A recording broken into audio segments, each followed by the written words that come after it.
Acho que tá bom. Porque o que eu queria mesmo é justamente essa parte, né? Que é própria da liturgia nossa de hoje. Dessa segunda leitura de São Paulo aos Filipenses. Viver para mim é Cristo.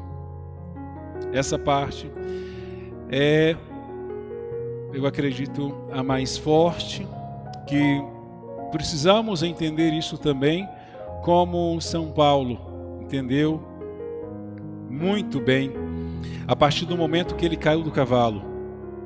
E quando ele se converteu, e vocês vejam comigo que algo estupendamente forte é este, que é o fato de São Paulo ter uma paixão, um amor desprendido tão grande ao nosso Senhor, a ponto de considerar tudo como lixo nesse mundo e já querer ir para junto de Deus.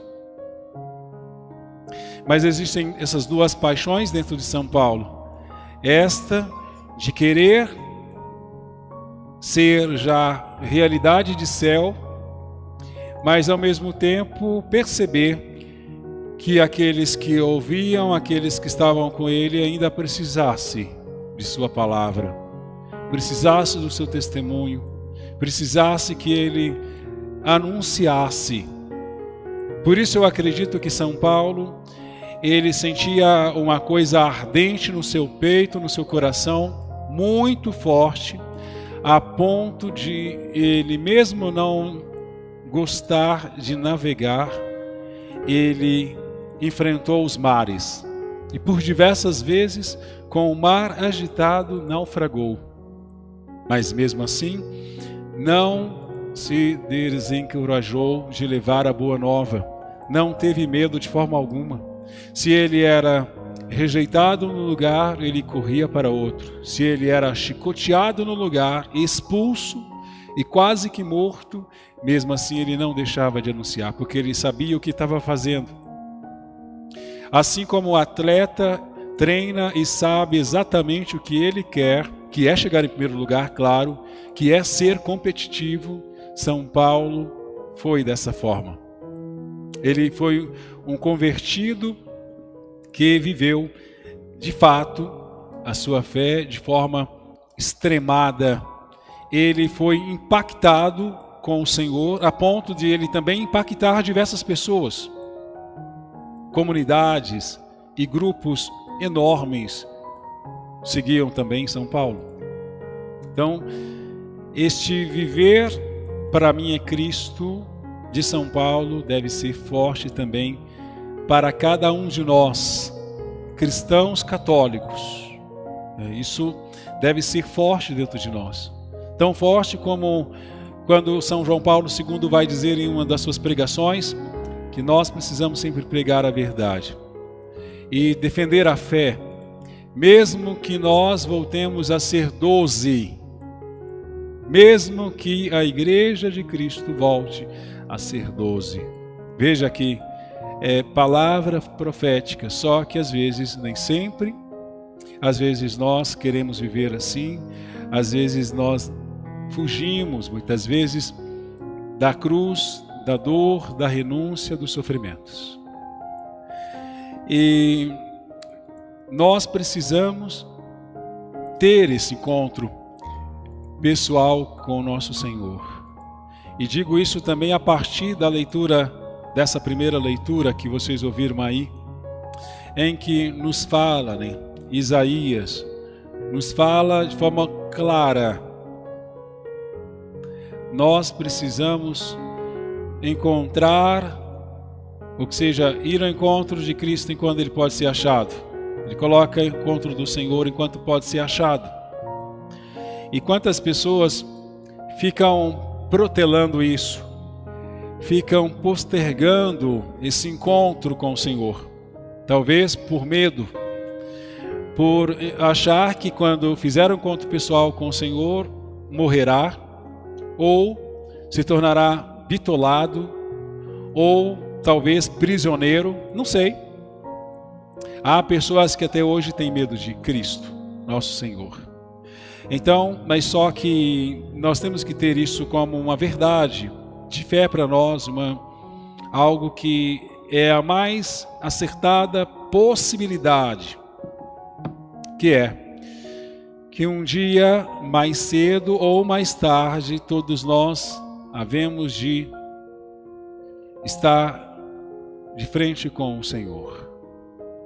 Então, é importante nós trabalharmos desde já esse nosso encontro pessoal com Ele.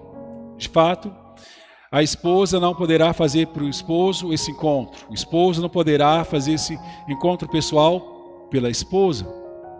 Precisa ser pessoal. Então, a importância de nós buscarmos a Deus. Não deixar para depois, não deixar para amanhã, de forma alguma, mas que seja no hoje. Aí nós ouvimos também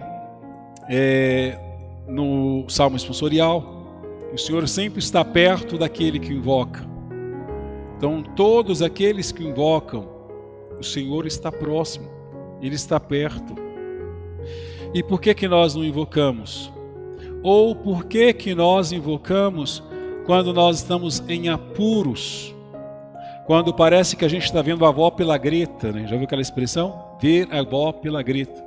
E aí então nós pedimos pelo nosso anjo da guarda, todos os querubins, serafins, anjos, arcanjos, os santos, Nossa Senhora e todos os santos mais, nosso Senhor. Mas quando às vezes nós estamos passando por um momento difícil, nós não podemos ter uma fé que como se fosse um mercado. Agora estou precisando, eu vou e compro isto aqui. Não é desse jeito que nós vivemos a nossa fé. Nossa fé, ela é feita de cotidianos. Ela é feita do dia a dia. É de coisas simples, mas sempre voltada. Obrigado, Senhor. Te agradeço por esse dia. Te agradeço pelo sol, esse calor que nós ainda estamos vivendo. Então vamos dar uma refrescadazinha boa. Agradecemos ao Senhor. A gente precisa agradecer sempre por tudo. Nós reclamamos por tudo. E esquecemos de agradecer deste por tudo. Então, o Senhor sempre está perto daquele que invoca. Não vamos deixar para invocá-lo, para buscá-lo na última hora, no último momento. Mesmo que Deus seja justo e bom, mesmo no último momento. E nós sabemos disso a partir dessa parábola que ele contou dos vinhateiros. Quando o patrão pede para o administrador acertar com todos. E mesmo os operários da última hora, vale o mesmo critério para todos. Todos devem receber o mesmo valor. Isso é maravilhoso, de nós entendermos que Deus não faz acepção de pessoas, e aqueles que o buscou desde manhãzinha ou de madrugada, eu quero dizer mesmo em tenra idade, mesmo desde quando foi fecundado no seio de sua mãe, desde quando nasceu, cresceu e está sempre buscando na vida da igreja, porque a mãe ou o pai sempre trouxeram a vida da comunidade. Desde quando foi fecundado.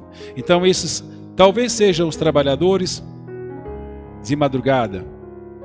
Mas mesmo esses que são aqueles que vêm uma primeira hora, não podem, vou dizer, né, nós não podemos, mesmo que, não só isso, né, ser o trabalhador da última hora, mas sermos fiéis à vida da igreja. Por exemplo, há muitos de nós, se não todos, né, muita gente na vida da igreja, eu quero dizer assim, é muito fiel àquilo que a igreja nos pede.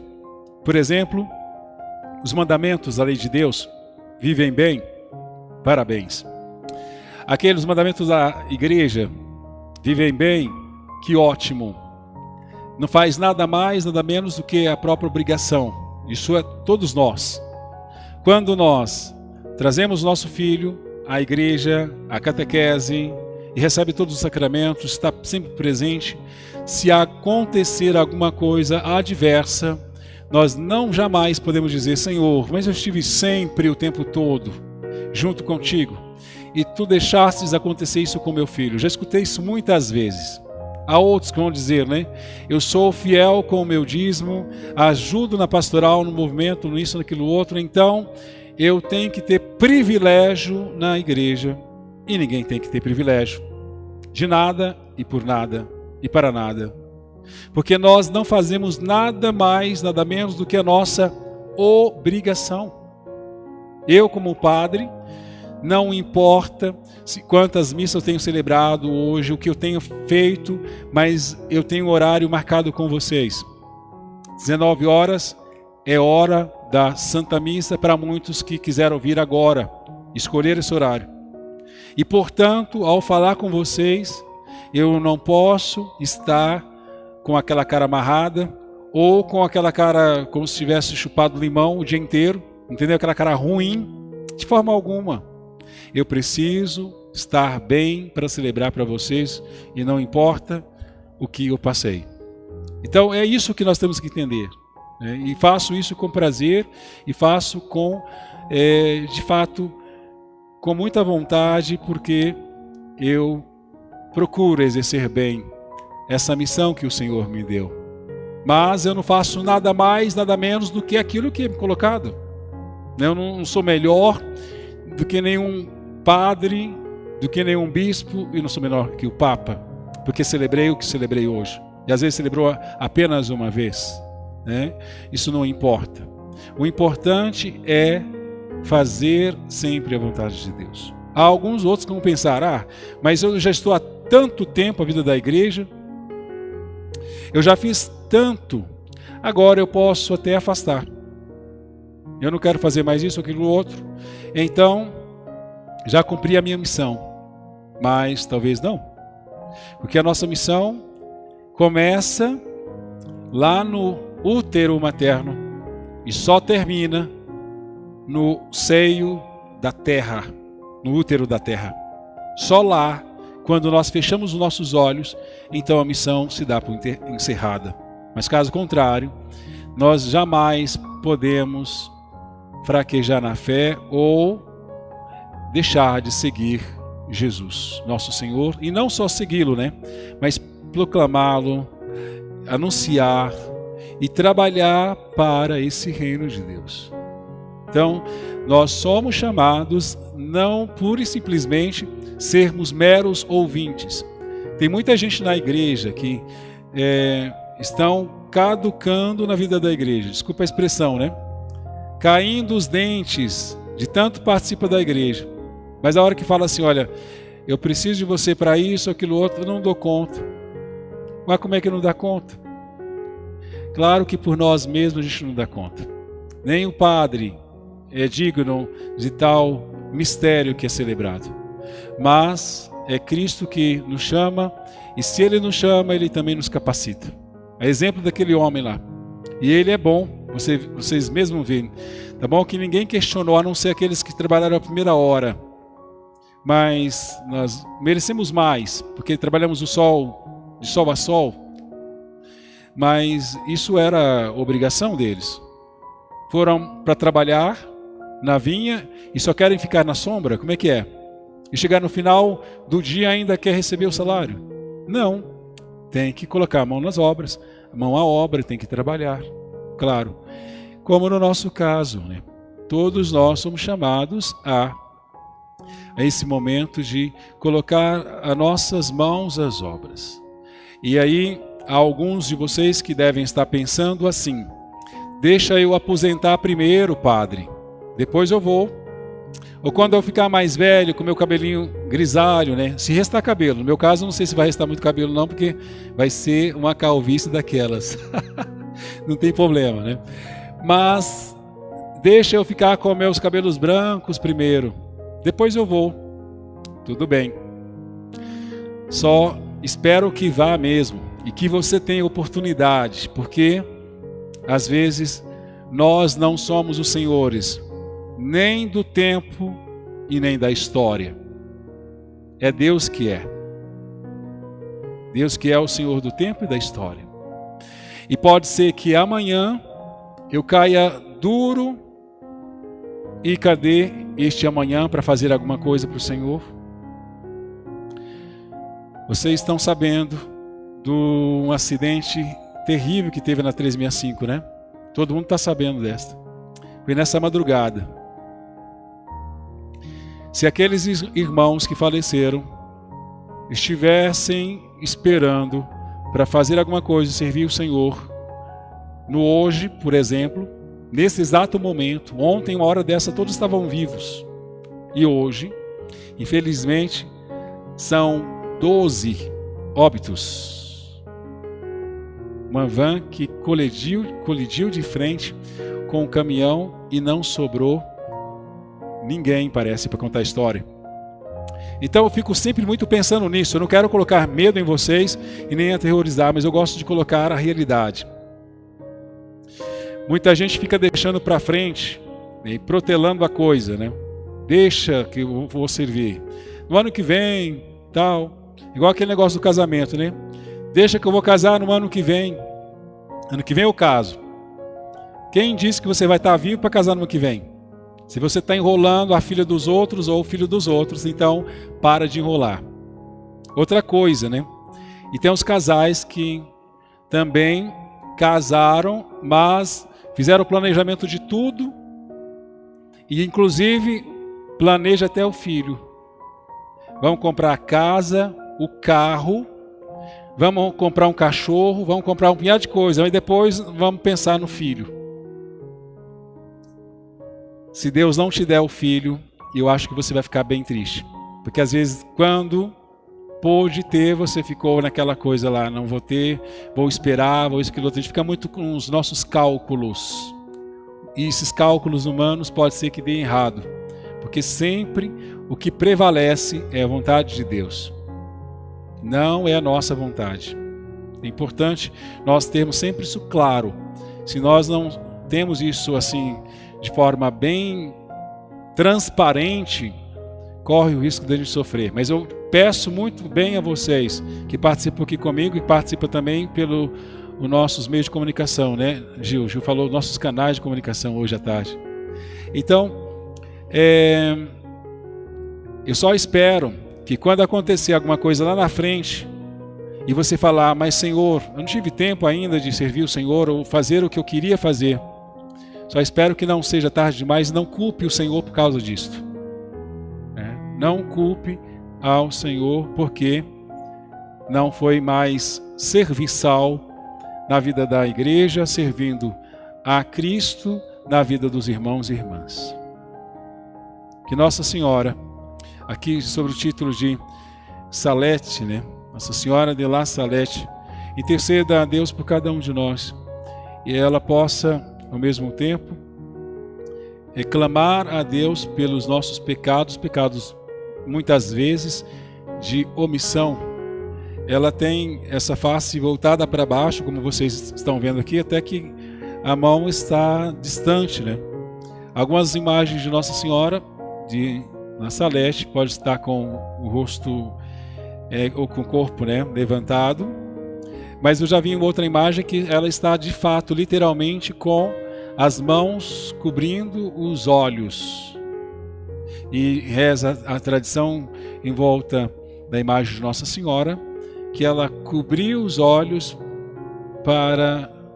por causa da vergonha do pecado da humanidade, pecado de cada um de nós. Então, estamos a ela que interceda junto a Jesus por nós, ela que é nossa boa e docíssima advogada, para que possamos alcançar a graça, estarmos diante do Senhor e principalmente oferecendo a Ele a nossa fé pelo caminho das obras, pelo caminho de coisas que nós fizemos aqui. Não passamos de forma anônima, não passamos no anonimato de forma alguma, mas que Nossa Senhora, assim como ela fez uma boa ação, fez uma boa obra, que foi trazer Jesus para nós, que nós façamos isso também na nossa vida, na vida dos irmãos e irmãs, que com certeza depende de nossa palavra, do nosso sim. Louvado seja o nosso Senhor Jesus Cristo. Para sempre seja louvado.